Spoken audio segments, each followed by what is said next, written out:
Hello, everybody. Welcome to another interview. Here today, we are going to be talking to Elysia Hartzell. Say hello, Elysia.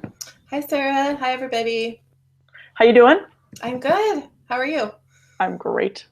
Elysia is a healer and a spiritual coach who works with theta, among a few other things. And I know her from coach training, and I have also worked with her with theta. And I had a great experience with her. How do I say that? As she was my theta healer coach. We had several sessions, and it was really impactful to me, and it really changed a lot of my mindset. I can't recommend her enough. So good job, Elysia. Thank you so much. You're welcome. I want to talk with you today about kind of your journey into where you are now. I think it probably makes sense to start with telling us what exactly it is that you do, kind of explain what theta is for people that aren't familiar with it. Okay, perfect. So, theta healing is just an energy healing modality, and it was created by a woman named Vienna Steibel. And she calls theta healing an attainable miracle for your life. And I love that because it really is miraculous.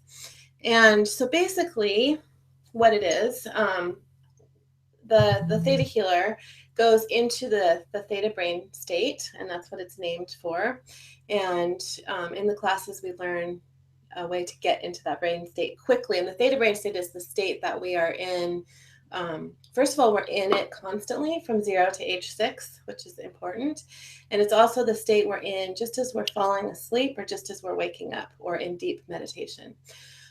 So you get into that state quickly, and then you go up into the seventh plane. And the seventh plane is, so there's different spiritual planes, and the seventh plane is where creator or source or God, that's like the pure energy of God. So you connect with creator. I use the term creator. And then from that space, when you're connected with creator, you then connect with your client's energy field. And by doing that, you're able to be shown things that need to to be changed. Subconscious beliefs are a big part of what I work on. And so then you just ask for that to be changed. So, for example, this is a very simple example. Someone may have the belief that money is the root of all evil. That's a common belief, especially in this country. So, I would see or hear that they have that belief, and then I would ask creator to literally pull that belief out of their, not just their subconscious mind, but their DNA. So there's 4 different levels that we hold beliefs on. The level of the DNA, which is science is actually proving or has proved that we hold and we inherit beliefs, emotions, and experiences from our family 7 generations back. And so that's a Whoa, lot. whoa. Yeah. So your grandparents could have gone through the Holocaust, and you are holding some of that trauma for them. And so when you so pulling things from the DNA from this lifetime experiences in this lifetime, beliefs that you've picked up from society, like if people were raised in religion, in a strong religion, a lot of times we pick up beliefs just by being around and being raised in that environment. Some of which are good and some of which aren't serving us, like the belief money is the root of all evil. It's not really serving us. Um, and then I believe that we experience multiple lifetimes, that our souls experience multiple lifetimes. And so I pull or ask for beliefs to be pulled that we've carried into this lifetime from previous lifetimes. And an example of that could be, and so also oath, vows, and agreements that we've made in other lifetimes or energetically in this lifetime. So you may have been this is a really, really simple example, but someone may have been a monk or a nun in a previous lifetime, or maybe holding on to that energetically from their family, and have made a vow of poverty. And that vow was so strongly taken that it's actually, the energy of that is actually carried into the now time. So pulling things like that can make a huge difference. Vows of silence can make really help people be able to speak their truth and live their truth. And then we can also make oaths and vows to our family. That's a big thing for financial beliefs. We can make oaths and vows to our family to, like to our parents, to never be, do, or have more than they are. And it's like a loyalty vow. And we don't even know, we're not consciously thinking this, but we kind of energetically, when we're very young, agree to this to make our families happy. And that's something that can really be affecting people. So I ask for things on all those different levels to be pulled. And then I just witness it happening. And for me, in my mind's eye, what it looks like is just kind of energy being lifted. Sometimes it looks like literal cords, like an electric cord being pulled out of people. Like I just see things in different ways. So that's what it looks like when that's all happening. And then once that's eliminated or dissolved, then I ask for a download, which is kind of a funny term, but I don't have a better term for it. So it's basically asking Creator to teach us a new belief system. So a replacement for money is the root of all evil. Could be something like there is enough abundance for everyone in the world, including me. So something like that, something to replace whatever it is that you've just eliminated, because then that fills the void, that's been created by dissolving that belief that's no longer serving. So that's a big part of what theta healing is about. And I have, since you and I work together, I've learned a lot of other modalities, and I've kind of created my own way of doing things. But theta healing is my foundation, because I always go up into the seventh plane and work through Creator. And that really makes it's an infinite source of power. And so therefore everything is possible from that space. Cool. So now I gotta be honest, and when I hear these things, my brain goes skeptic, right? My brain goes, this is not what I'm used to. This is not things I've heard before. Oh, what is happening? And when we worked together, that even came up, where I was like, this is hard for me. I don't know what we're doing here. And I was total skeptic. And I mean, yeah. But there were still things that you brought that I could recognize and feel as, oh my word, that's actually true. That is what I'm thinking. That is the root of what's happening here, which was, even with my skepticism, it didn't necessarily hinder the process, right? Right. So that's two good points there. So that's a really common reaction. That was my reaction when I first learned about all of this stuff. And then the second point that you said was that, things were coming forward that you knew were true. And so a lot of times when people are skeptical, that's okay. That's actually good. It's good not to just blindly believe whatever somebody's saying. And it doesn't really matter if someone is skeptical or not. This work is going to work for them anyway.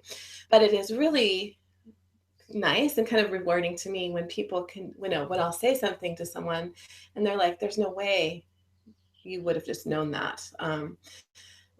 In the very beginning, when I was first really doing this work, I worked with a client who was a son of a client, and he was very skeptical, and he was just there because his mom was basically making him, and he didn't buy into this at all. And immediately, like with just a few minutes into working together, I saw a fire and a little boy and a fireman, and I saw it so clearly. It was like I was like looking at a movie or something, and I didn't quite know what to do. I was like, should I say this to him? Like, is this, just, this doesn't make sense to me, because we weren't even working on anything to do with that. We were working on him finding a job. And so I just said this to him. I said, I'm seeing a little boy and a fire. Does this mean anything to you? And there was like silence for like a minute, and I was like, oh no, is he gonna think I'm crazy? Well, it turns out he started crying. It turns out he, in his first year of I didn't know that he was a fireman, but he was a fireman. And in his first year of that job, he saved a little boy from a fire. Oh, But it was a very traumatic thing. Like the boy was really hurt and he ended up living, but it was traumatic, and it actually caused him to leave that career eventually because of the trauma. So, and then, he was not a skeptic anymore after that. So it's rewarding to me to be able to say to people things that they might not even recognize in themselves, but when they hear it, they're like, wow, that's really true. That's like the root of, my belief system around this. yeah. And so it doesn't matter if you're a skeptic, it will still work for you. And that's something I hear a lot. And, all of this stuff, it does take a degree of faith, because we can't see it. It's not logical. And, I believe there's this whole spirit realm all around us that we can't see. And there's a lot more going on than what we know about. There's a lot of things happening that we can't see and we don't understand on a logical human level. And relationships are a good example of that. So if you've ever had a relationship with someone, even if it's a short relationship and you just can't get that person out of your mind, you can't disconnect from them. And I've had this experience myself. There's a really good chance that you have energetic hooks and cords with that person. And just by dissolving those hooks and cords, it can completely clean up your energy and make it 100 times easier to disconnect from them. And then my belief system includes, past lives, like I mentioned. And so I believe that we actually travel with the same people over and over again throughout different lifetimes, playing different roles. And these are our soul family. And so you may have had a really intense lifetime with someone, and that energy is carrying forward in this lifetime. And so clearing that stuff will dramatically improve all relationships. And so I do a process called energetic disconnect, that I recommend for everyone except for mothers and children under the age of 2, just because I don't want to mess with any of those connections. But it really helps. Like I do this with my daughters on a regular basis. Helps clean up the energy. I do this with, my partner, and I do this for people when they're really trying to disconnect from, someone that they don't want to be around. So that's a way that energy can be really affecting us, and we have no idea because we can't see it. We're walking around with these hooks in us, literally, and we can't see them. And so we don't, it's hard to really believe and understand unless you've really experienced what it feels like to not have those anymore. That's really interesting.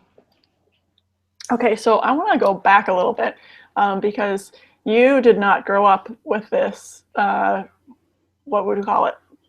Belief, mindset, lifestyle, No, system of thinking. I want to go back and I want to hear about how you got here, how you got to this place. I definitely did not grow up with these ideas or beliefs. So I went through a really traumatic time it began about 8 years ago. So I was raised in a really wonderful family, but my family's belief, was a very strongly religious Christian,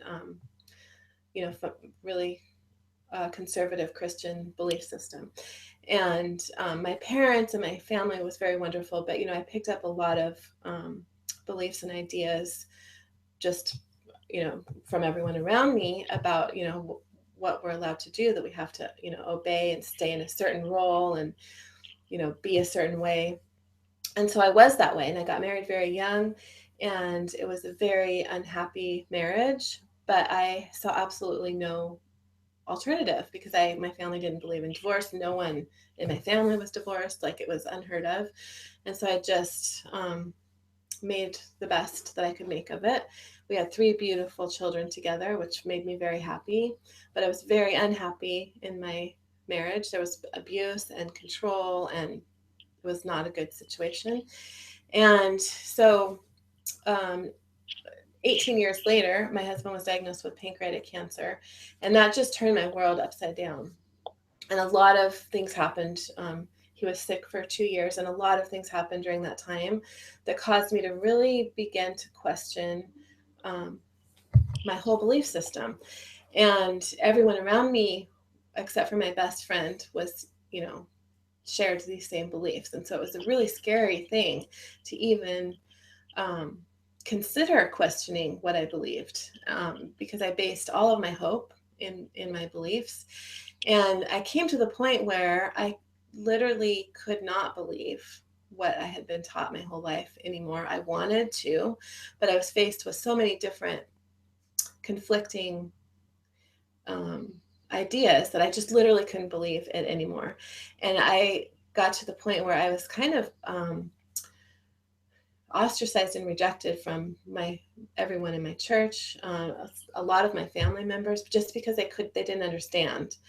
And so I had to really go within myself and figure out what it is that I believed for myself without anybody's influence. In fact, I moved to a completely different state in order to do this, so that I wasn't around even my best friend. I didn't want her influence either, because she, had a different belief system than my family and everyone else in my life. And so I moved away. Literally, part of the reason for that was so that I could figure out for myself what I believed without everyone else's influence around me.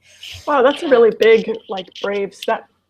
it was probably realizing that I was losing my belief system that I grew up with is the hardest thing I've ever gone through. And I've gone through some difficult things, but I felt like I didn't know who I was. I felt like I didn't know who God was. And my whole life I prayed constantly. I was always really connected all the time with Jesus and God. And I could, for a good year and a half, I could not even pray because I felt like I didn't know who God was, because I felt like God wasn't this picture that I was raised with.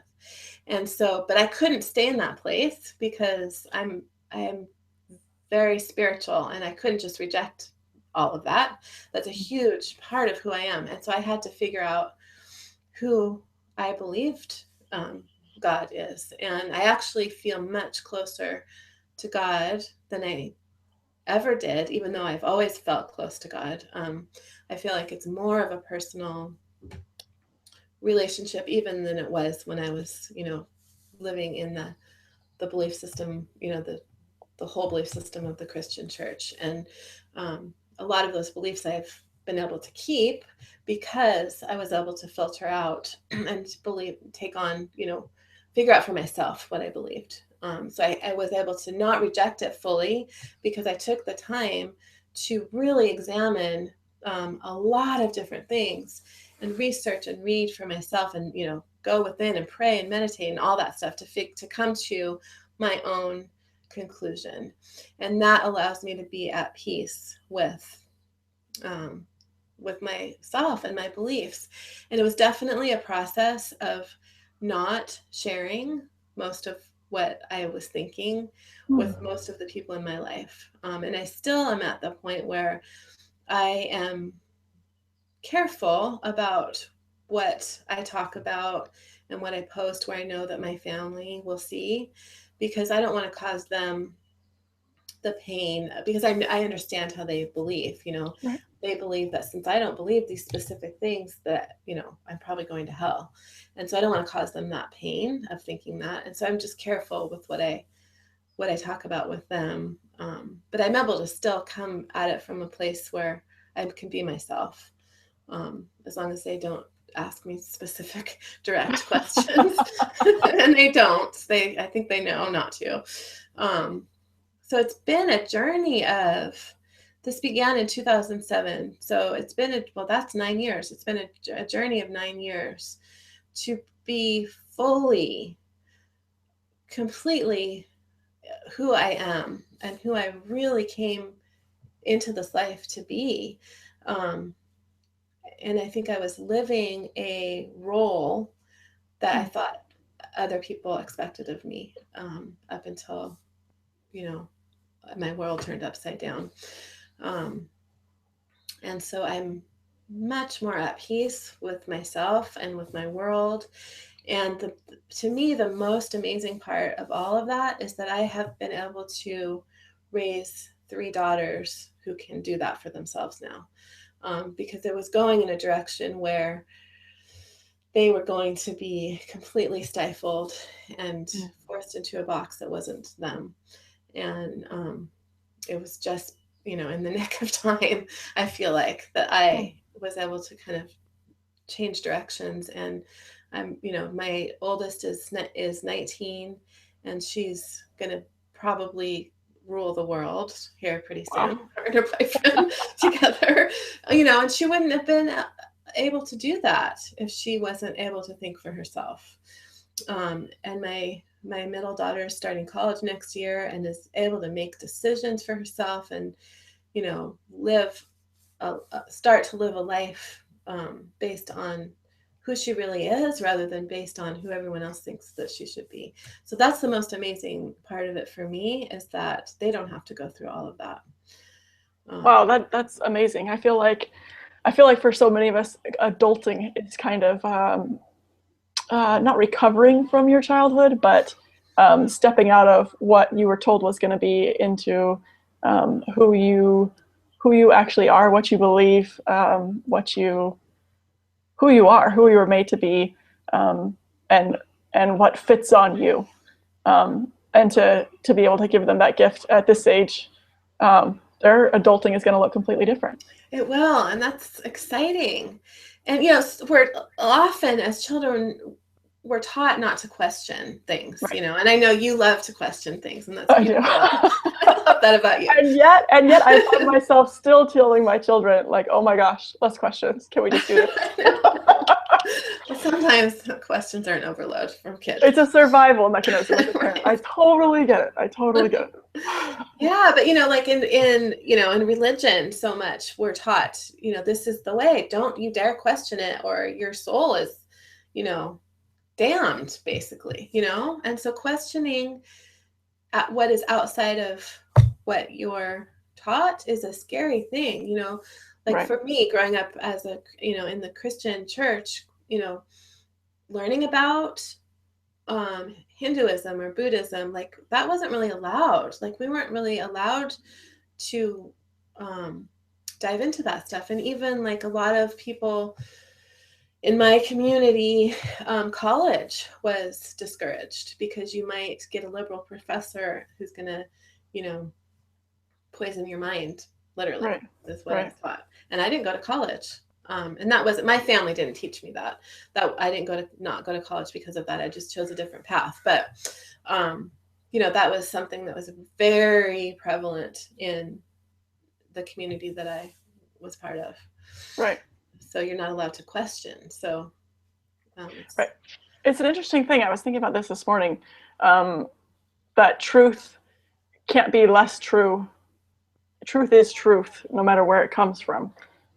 It's not more true or less true because it originated with you or with a group that you're unfamiliar with. Exactly. Yeah, if it's actually true, it's true. Yeah. So. And if it's true, learning untruth isn't going to make it not true anymore. Exactly. Exactly. Like that's the thing that is so interesting, that there's a lot of fear, I feel like, in a lot of churches, where if you learn this other thing, you're going to accept that as truth, and truth is truth. Right. And that's actually really what caused me to finally tip into losing my faith, was that I had a friend that had absolutely no belief in anything.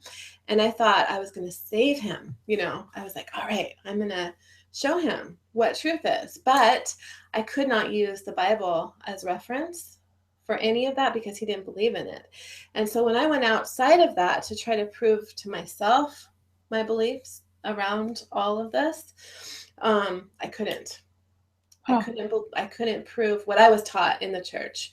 Now, that doesn't mean, the things in the Bible aren't true, but I couldn't prove to him all of the beliefs, that are like part of the Western Christian I don't even know what to call it, but the beliefs that were taught in the church in the Western world. I couldn't prove it. And so I was like, well, God would not have, a system that you had to use one book to prove. And so that was really my tipping point for not being able to hold on to a lot of those beliefs anymore.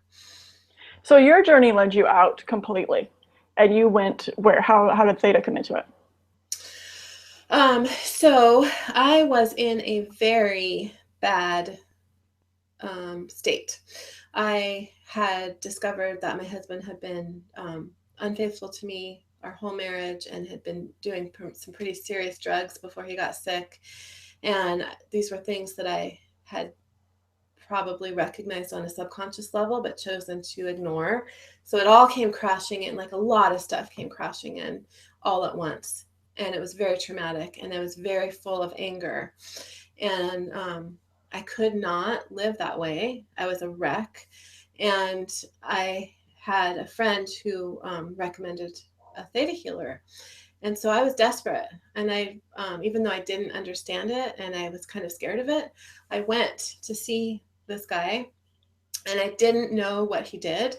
Like, he didn't really explain things, the way I explain things. Like, when I work with people, I say, okay, I'm hearing this belief, I'm going to pull it. He was just like doing all this crazy stuff and like breathing and, saying clearing, clearing, clearing. And I'm like, nothing, what is this? But Right. I felt completely different after I saw him. And so I knew something had happened.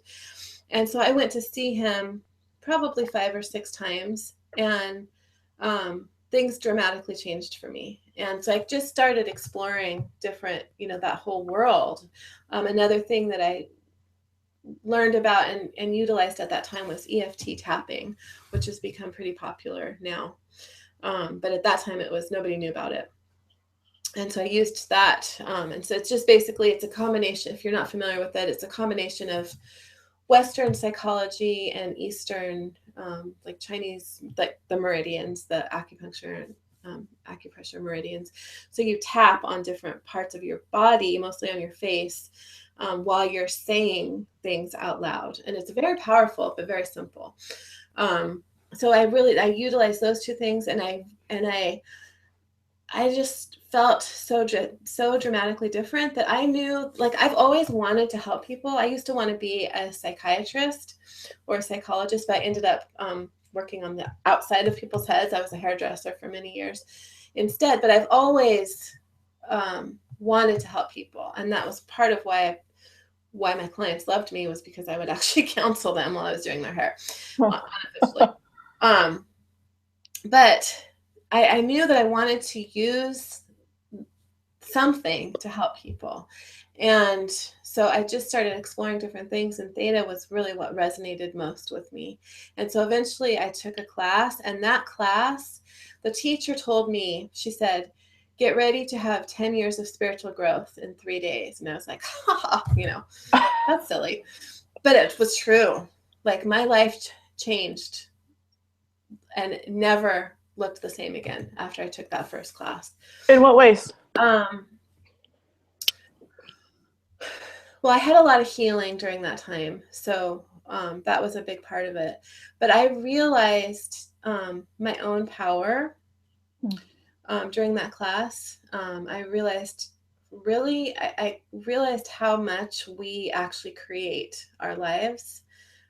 How much we are actually truly co-creators with God of our lives.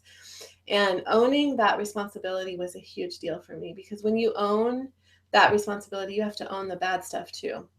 And that can be difficult, but it's so extremely freeing. And then I gained a lot of tools in that class that I could help myself with, and I could help my kids with. And so having those tools, I was able to work on myself at a much, much deeper level than just using the tapping. That, that's up until that point, that's what I would do when I needed, to work on myself, to work on my beliefs or trauma or whatever. And so having those tools, I think, is and the healing that I got in that class. And so then I took, the advanced class, and I still wasn't confident enough to actually do this work with clients, even though, it'd been a couple of years. I've been doing it with myself and friends. And so then I decided I'm going to become a coach because that feels safer. And so that's where we met. And that gave me a really solid foundation of how to actually work with people. And so then when I had that foundation, it gave me the confidence to actually start working with people, which evolved into pretty much completely just doing healing work. And then from that time, I've gotten a lot of other trainings and different things that have made me realize actually how even more infinitely powerful we are, what we can really do for people, what we can change in our lives fast. People don't have to go through 9 years of struggling and suffering to get to the point where I got. It can happen in a matter of 9 weeks, as an example. I'm not saying that for everyone, but a lot of transformation can happen in a short amount of time by doing this work, because it is working through the power of God, and it's working on a subconscious level. Do you have examples? The first example that comes to mind is I had a client that we worked together for only about 6 weeks. And the first session that I had with her, she sobbed the entire time. And she couldn't leave her house when we started working together. And she had a lot of childhood trauma. And she'd worked with, therapists and all kinds of things her whole life. She's in her 50s, I think. And by the end, so every session, it would be like this. I couldn't believe what was coming out and getting healed in an hour. And by the end, it was either 5 or 6 weeks, she was a different person. She was happy. She was making plans to go to Thailand. And, 6 weeks before that, she could not leave her house or she would have a panic attack. Wow. So that's a pretty dramatic example. And then I have a client that, now this is a really dramatic example, and I'm going to be talking about mental illness. And I think mental illness is a true thing, and people need to go to a psychiatrist or a doctor to address that. But for her, she was diagnosed with paranoid schizophrenia, and she was completely inundated with entities. So an entity is like just anything in the spiritual realm. It could be a person who's passed on and their soul, their spirit is still in this earth. It could be something from another dimension. And this might sound really wacky to people, especially if someone's skeptical about energy healing at all. Yeah. But I worked with her probably 3 times a week for about a month. And all we did was clear entities. And I kept having to do it over and over again. And but I also worked on her belief system, why she was attracting these and allowing these to get attached to her. I did a lot of different kind of wacky, crazy stuff. And within a month, she was normal. She would call me in the middle of the night, literally, when I first started working with her, because she would be hearing things in the walls. And her husband thought she was crazy. So that might be a little bit too dramatic of an example to use, but for some reason I feel like I needed to tell that story. So, that's a really dramatic change. And she's normal now. I'm still in contact with her, and she has a normal job. Her marriage survived. She has a little boy that's, normal and good. But most of the time, working with people, they have, they're not getting, money is not flowing to them like they want, or when they get money, they can't hold on to it, or their relationships are, troublesome, or they can't find a relationship, or their health is suffering, something's off in their life and they want it to be better. And so, that's where most people start out. Most people don't start out being diagnosed with paranoid schizophrenia or not being able to leave their house. Most people are normal, having a normal life, but things aren't going the way that they want. And doing this work can dramatically change change the direction and the trajectory of where you're going into the future. Because once you clear those beliefs about, about money and finances and time and your own worthiness, this stuff affects our health. It affects every part of our life. It affects our relationships. Relationships are actually my favorite thing to work with. But clearing the subconscious beliefs that aren't serving us anymore is, in my opinion, it's the biggest thing that we can do to change our lives, because that's running our life under the surface and we don't even know it. It's interesting because I think recently, within the last, I don't know, year or two, maybe longer, it's finally connecting to me that my mind and my body are connected, right? And that when I do things to my body, when I eat certain things, it affects my mind. When I do certain things to my mind, it affects my body, and that these are interrelated. And yet, I still haven't included my soul in there necessarily. That is all part of it. And I think this is what you're talking about, that your soul, your spirit, is directly interacting with your body and with your mind, your behavior, all that. It's all one. We try to break it all out into different worlds, but everything is all one. It is. It's like different parts of the same plant or something, Right. It is all one. And like you said, what we do in one, body, mind, spirit, what we do for one, it affects all of the others. Like, there's a woman, Louise Hay. She's really well known in the kind of spiritual self-help world. She has books about how every disease or disorder has an emotional component to it, a root. So if you have pain, if you're having liver problems, for example, there's a really good chance it has something to do with anger. And that by working on the root cause of the anger and releasing the anger will dramatically improve your, the dysfunction in your physical body with that. So there's totally a correlation between all of that. And it's beautiful that we can change it. Yeah. Yeah. Okay, I want to go back a little bit. So your process was, what'd you say, 9 years? Yes. Yeah. So in that amount of time, I'm imagining that you're learning things about yourself, that you're learning what works for you, what you've tried to take on, maybe what's been an expectation of somebody else, but that can't, that's holding you back. It's not serving you. You got to let it go. Beyond your religious beliefs. Yes? Oh, definitely. Yeah, definitely. So a big one would be, all my whole life, I believed and acted as if I had to sacrifice myself for everyone else's happiness.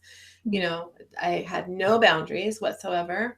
And that's actually been a huge lesson that I've had to learn even more since I've been doing this work. Because I actually, when I started really taking clients and really doing this work, I got really, really sick because I couldn't say no.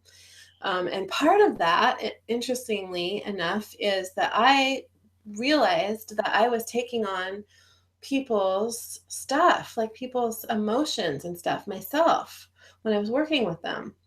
And I think I've been doing that my whole life. And that's a pretty common thing for anyone who's sensitive or, has a lot of empathy. And there's a whole term out there in this, kind of spiritual realm, an empath. And an empath is someone who literally is absorbing other people's emotions, and you can't distinguish between someone else's feelings and your own if you are truly an empath. And so that's kind of going in a whole nother direction. But someone may dislike themselves, and you have an interaction with them and you pick up that dislike in them and you think they dislike you. Because you don't know the difference, because you're absorbing it, and because your field is so open. So that's definitely something in myself that had really nothing to do with, well, maybe a little bit to do with the religious upbringing, but just, who I was. I almost believed that I wasn't even a valid person, my needs and desires didn't matter at all, as long as I was serving the people around me. I wonder how often we as moms do that, right, with our kids, and with their needs come before ours, and we put ourselves on the back burner until um, we almost. It's easy for us to feel unseen, and especially as they grow, to kind of just shrink into our role as mom more than anything else. Definitely. And I sure did that. And I think probably 99% of moms probably do that. So Yeah. it's probably a really common thing. And then, then you do that for year after year after year, and your kids get older and they, then they're gone and you don't have that, once they go to college or whatever. And then you're left with, who am I think, and I still have a daughter who's 10 at home. So I haven't gotten quite to that, I haven't hit that wall, but I don't think I will, because I know who I am. I'm an individual now, as well as a mom and a partner, and a sister and all of these other things. That didn't being an individual didn't diminish those roles at all. In fact, I think it made it stronger, but I was not an individual. I didn't believe I could, that I had my own opinions and thoughts, really. I mean, that's kind of a crazy thing to say, but I think it's true that I didn't see myself as a standing alone individual who could make choices for myself or do anything for myself, Yeah. So on a practical level, then, when that shift happens for you, what does that look like? How does your life change? What does your day look like differently now than it did before? Well, I'm less overwhelmed because I'm not just only doing things for everyone else. I think I was completely depleted. I know I was completely depleted. And so now I take time, for myself, for self-care, which for me, that means, sitting in meditation, even if it's for 5 minutes. It means taking the time to, write out my goals for the day or the week. It means taking care of myself, like making sure that I'm eating healthy food, drinking enough water, where before, like I would, and I mean, I do sometimes, I won't eat all day unless my boyfriend cooks for me, but, like I would completely neglect my own needs, like literally. And, the whole analogy of, you have to put the airplane mask on yourself first. Like that actually used to make me mad, because I would think, how could you do that? How could you not put the mask on your child first? Right. But then do you not love them? Right. Exactly. But now I understand it, because, if you're dead, you can't put the mask on anyone. If you're completely depleted, you have nothing to give. And the more you can fill yourself and allow yourself to be filled by, spirit, or allow yourself to be filled by people around you and receive from people around you, then really actually the more you can give. And that's true. The more you can give, if you take care of yourself first. And I can see that now, but like that concept 9 years ago, that concept actually made me mad, because I thought you have to give to, that's not true. For a long time, I kind of operated out of a mindset where my kids are little, my time comes later. Right now, I got to focus on them, and I'll do whatever it is I'm going to do when they grow up a little bit, maybe when they get into school. And yeah, it's actually, this is funny, because the year has finally come. 12 years now I've been waiting. The year is finally coming when all the kids are going to be in school next year, and it looks like they may not be. I might be bringing them all home to homeschool. Like, what? That time never shows up. And I've just recently come to it's okay to say, I'm not available right now. Like, actually, you're going to figure it out. I'll be back in half an hour, like back, mentally. And Whether you just did that right before this interview. Right? I did. Yeah, my daughter was coming in to talk to me, and I was telling her I'll be available this time. Yeah, and that's a new thing for me, where that I can believe that that's not bad parenting, that that's not being mean to them, or what I'm supposed to be doing to be constantly available. It's okay that they watch a TV show while I go do my workout. Like, that's okay. That's not a bad thing. I don't have to put it back. It's okay if I make food that's actually good for me and not just eat whatever it is they want to eat. Right. Yeah, or I eat their think that's leftovers. Yeah. yeah. Which yeah, but Yeah. And when you have little kids, you kind of have to and to a certain extent be that. survival, right? But Yeah, it's when we get stuck there, or when we never right. take the time for ourselves, take a time out, let them have a babysitter or whatever, for Yeah. and and I used to be at the point, like, if I would ever get a night out with my friend, it would just like it would be like a person who was dying of thirst getting a drop of water. Like, it would be worse for me because I would Hmm. see what I was missing, and it's like it would make me so miserable, because it would be like, that was not enough. I never took time. And so I think when we can do that regularly, even when we have little kids, it's possible to take a half an hour a day, I think, for most people. And at least give ourselves love, and care about ourselves, even if we might not have time, if we have babies and little kids. But when we get stuck in, like I got stuck in um, that concept of constantly self-sacrificing. Yeah, I think it's really easy to get stuck there. Yeah. Yeah. Yeah. And we get our identity from that too. Mm-hmm. That's a big thing that I work on with people, is changing their identity from that their worth and value is all about what they give. That we actually do have worth and value just by being us. That's our worth and value. Hmm. Then we can give, and that's wonderful and good. We don't have to get our worth and value from that. Mm-hmm. Hmm. That's cool. Oh, I had a question, but I already answered. I already asked it. So good. Well, cool. This has been really interesting. Is there anything else that you're dying to say that I haven't asked you about? Well, we covered a lot. We did. I talked a lot. Well, I guess I feel like I kind of gave really dramatic examples of the work I do. And one thing is that you don't have to be desperate in order to improve your life. You can be pretty happy, and you just want to be happier, or you just want to be able to really step into your role as a co-creator. And that's actually most of the work that I do. Like, I work with a lot of people who are wanting to manifest, and I don't really like the word manifest, but that's kind of the word people use. So that's actually a lot of the work. Most of the work that I do is people that have a good life, but they want a spectacular life. And Oh. in working with me, like, people have manifested, like, literally free Mercedes given to them, $9,000 out of the blue, houses, so it's like you're at a good level, but you want to be like way beyond, like, the best your life could possibly be. And so that's actually most of the work that I do. I gave some examples of people that were really in a dark place. But most of the people I work with are in a good place. They just want to be in an absolutely brilliant place. That's interesting because I feel it coming up in myself like, wait, what? What about being content? What about being happy with where you are? Oh, look, there's some work to do. Well, I think, but that's part of it, though. We can be happy with where we are, Uh-huh. but still be creating something even better in the meantime. Uh-huh. And that's actually the key. Part of the key to actually doing that is being happy with where we are.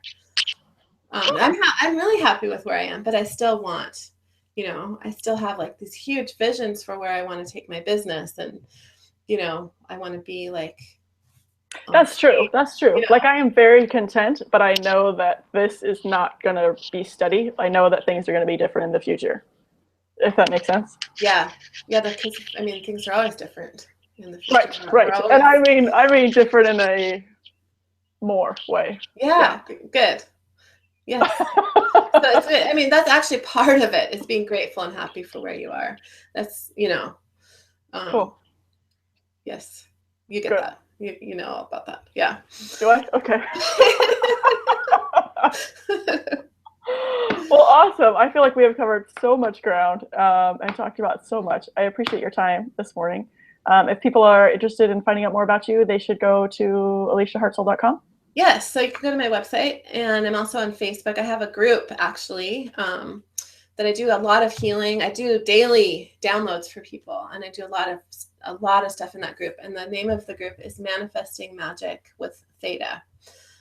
So you can come join us and and get some healing.